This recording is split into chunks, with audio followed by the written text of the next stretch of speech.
ஏன் என்ன பேச போறல? அவர்லாம் அம்மா தலைவரோட தொண்டர், அவர்கள் இதயத்தில் அவர் இருக்காரு. இப்போ அவர் போய் சேர்ந்திருக்க கட்சியிலையும் புரட்சி தலைவர் படத்தை தானே அவங்க வச்சிருக்காங்க.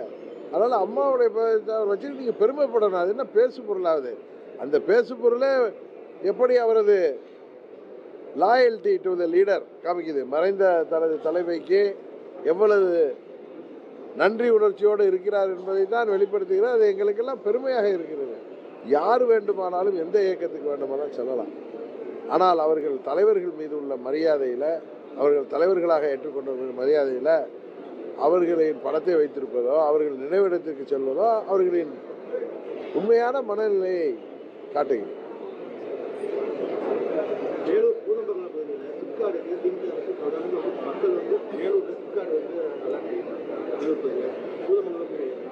பொதுமக்கள் அந்த கிராமத்தில் தொடர்ந்து எதிர்ப்பு தெரிவிக்கிறாங்க. இருந்தாலும் அதையும் மீறி அதை செயல்படுத்தணும். இல்லை, மக்கள் அந்த இடத்துல ஏன் வேணாம் என்று அவர்களுடைய வாழ்க்கை ஆதாரங்கள் பாதிக்கப்படும், சுற்றுச்சூழல் பாதிக்கப்படும் என்கிற நோக்கத்தில் தான் அதை வேண்டாங்கிறாங்க. அதனால் தமிழ்நாடு அரசாங்கம் அதை பரிசீலனை செய்து சிப்காட் இடத்தை மக்களுக்கு எந்தவித தொந்தரவும் இல்லாத இடத்துக்கு மாற்றி கொடுக்க வேண்டும் என்பதுதான் எல்லோருடைய கோரிக்கையாக தான்.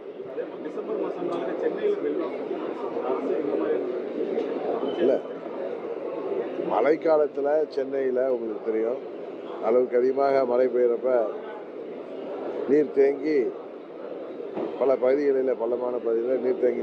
இப்பொழுது திமுக ஆட்சிக்கு ஆதரவாக சொல்ல அவர்கள் ஓரளவு சரியாகத்தான் நடவடிக்கை எடுத்து எவ்வளவு விரைவாக நீரை வெளியேற்ற முடியுமோ அந்த அளவுக்கு பணிகளை செய்து கொண்டிருக்கிறார்கள். அம்மா அவர்கள் காலத்திலிருந்தே அதையெல்லாம் சரி செய்யப்பட்டு வந்திருக்கிறது. இப்பொழுது அதன் தொடர்ச்சியாக இவர்களும் அந்த பணியை முடிந்த அளவு சரியாகத்தான் செய்வதாகத்தான்.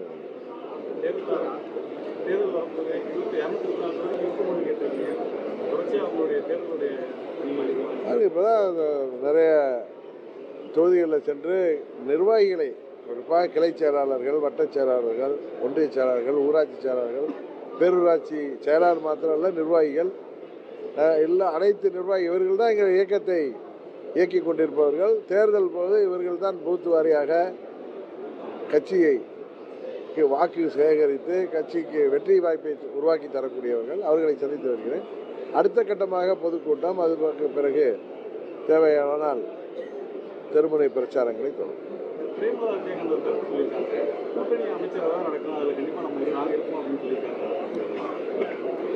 பொறுத்திருந்து பார்ப்போம்.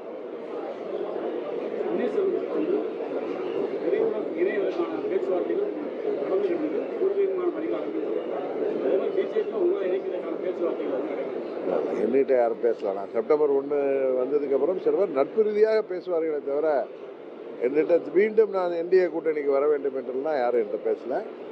அண்ணன் பன்னீர்செல்வம் சொல்கிறாருன்னா அது என்னன்னு பார்ப்போம். எனக்கு அதை பற்றி தெரியலடா, அவர்கிட்ட அது சம்பந்தமாக பேசலாம். அரசு பேருந்துகள் அடிக்கடி ஆக்சிடென்ட் ஆகுது, நிரந்தர பணியாளர்கள், ஒப்பந்த பணியாளர்கள், அது மாதிரி பலதரப்பு மக்களின் கோரிக்கைகளே. இன்னும் சொல்லப்போனால் தேர்தல் நேரத்தில் அரசு ஊழியர்கள், ஆசிரியர்கள், பகுதி நேர ஆசிரியர்கள்,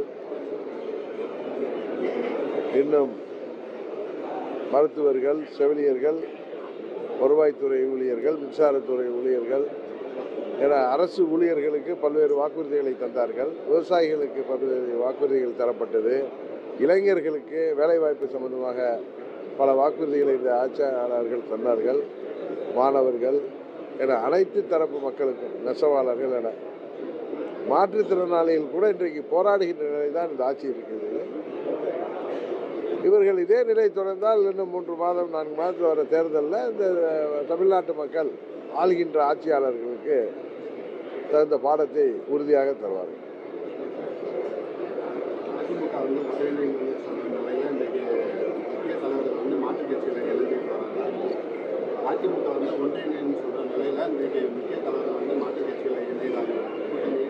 அது நீங்கள் அவர்களை தான் கேட்கணும். இது அமமுகட்ட கேட்கக்கூடிய கேள்வி கிடையாது. அதிமுகவில் இன்னைக்கு தான் அதிமுகவில் எம்திமுகவில் எடப்பாடி திமுகவில் கேட்க வேண்டிய கேள்வி. சரி